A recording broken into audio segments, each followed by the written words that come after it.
The woods were quiet in the way that only lonely places can be, where even the wind seemed to hold its breath. Tall pines leaned together like old men sharing secrets, and the earth beneath them was soft with years of fallen needles. A cowboy moved through that silence, unaware that he was no longer alone.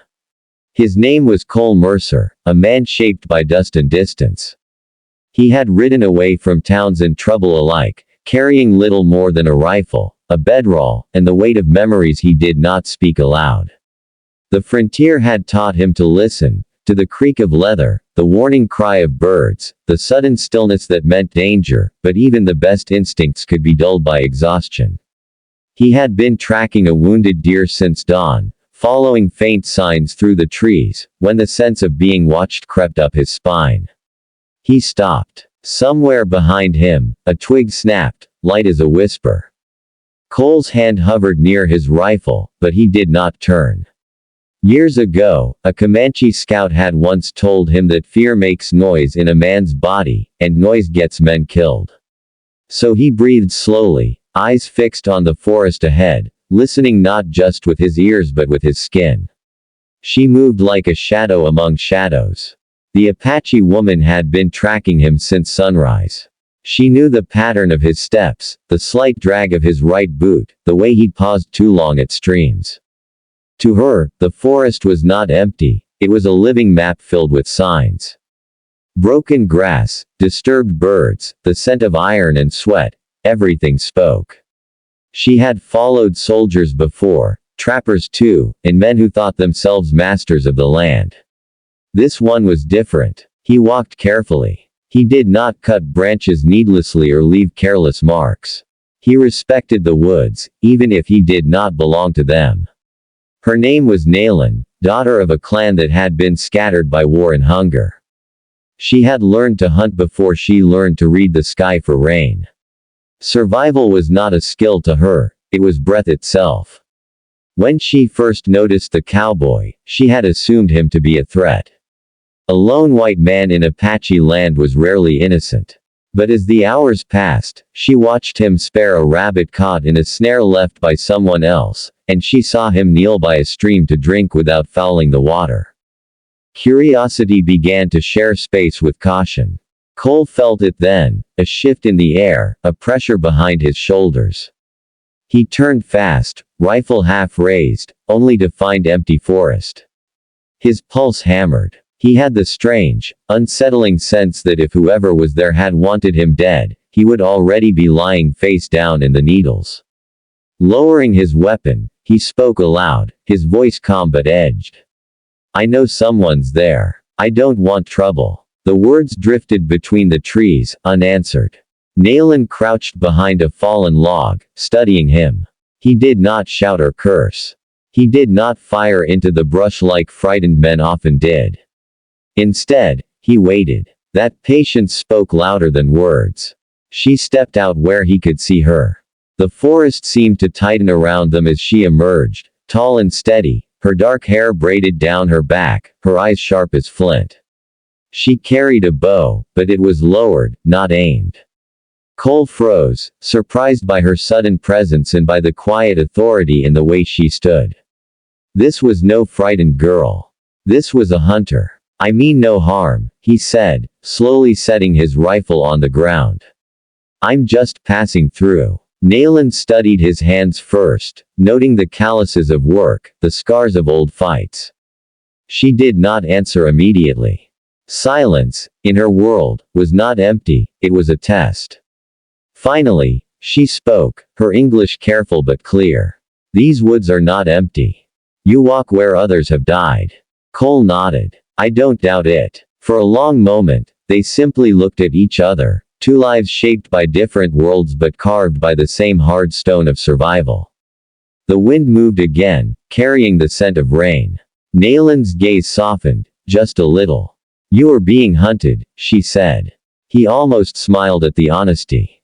"Seems I already am." She did not return the smile, but something like approval flickered in her eyes. "Follow me," she said. "Storm comes." He hesitated only a heartbeat before nodding. Trust, he knew, was sometimes the difference between living and dying. They walked together through the woods, not side by side but in a loose understanding, each respecting the other's space.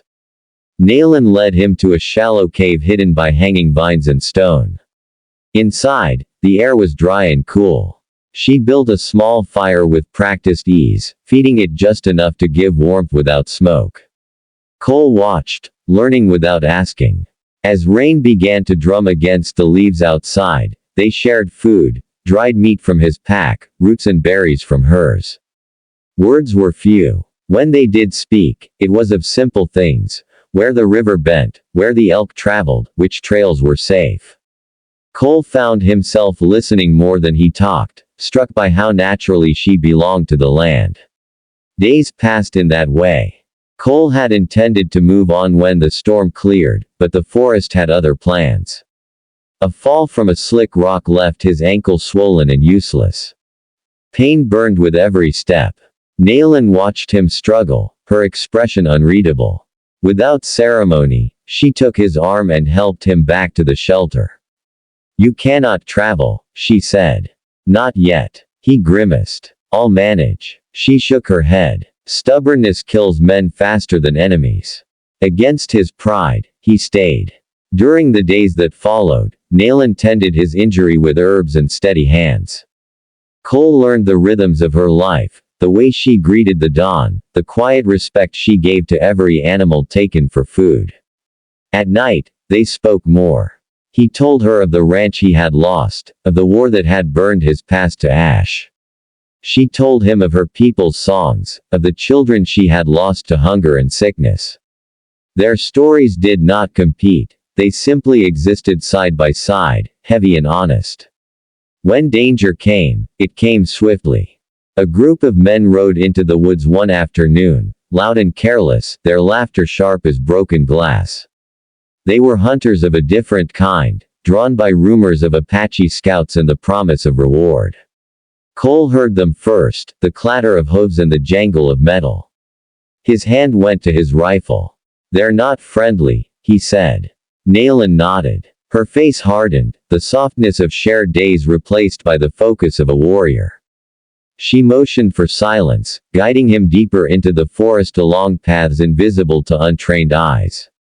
When one rider spotted them and shouted, chaos erupted. What followed was not a battle of glory but of survival.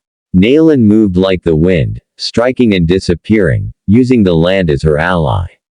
Cole fought beside her when he could, covering her retreat, trusting her signals without question. There was fear, yes, but also something stronger, a shared purpose that needed no words. When it was over, the woods reclaimed their silence. The riders fled, leaving nothing behind but churned earth and echoes. They stood together, breathing hard. Cole looked at her, awe plain on his face. "You saved my life." She met his gaze. "You stood when you could have run." That night, as the fire crackled low, Nayland watched him with thoughtful eyes. In her culture, choosing a partner was not about comfort alone. It was about strength, respect, and the ability to endure. Cole did not try to own the land or command her. He listened. He learned. He honored the forest as she did. "You are alone," she said quietly. "So are you," he replied. The truth of that hung between them. Days later, when his ankle had healed enough for travel, Cole packed his things. He felt a strange heaviness, an unfamiliar reluctance. He did not know how to name it. Nayland watched him prepare, her face calm, but her eyes searching. "You will leave," she said. "I was headed west," he answered. "Always am." She nodded, then stepped closer. "My people believe that paths cross for a reason. Not to pass like shadows, but to change direction." He met her gaze, understanding dawning slowly. "Are you saying, I choose you," she said simply, "as my husband, if you will walk this land with respect?" The words were not a demand. They were an offering. Cole felt the weight of his past loosen its grip. He thought of the empty miles ahead, of nights spent talking to ghosts. Then he looked at the woman before him, strong, fierce, and steady as the earth itself. "I don't know all your ways," he said. "But I'm willing to learn." That was enough. The forest bore witness as two lives turned toward one path, not bound by conquest or fear, but by choice. And in the lonely woods where a hunter once stalked a stranger, something rare and enduring took root, quiet as falling rain, strong as stone beneath the soil.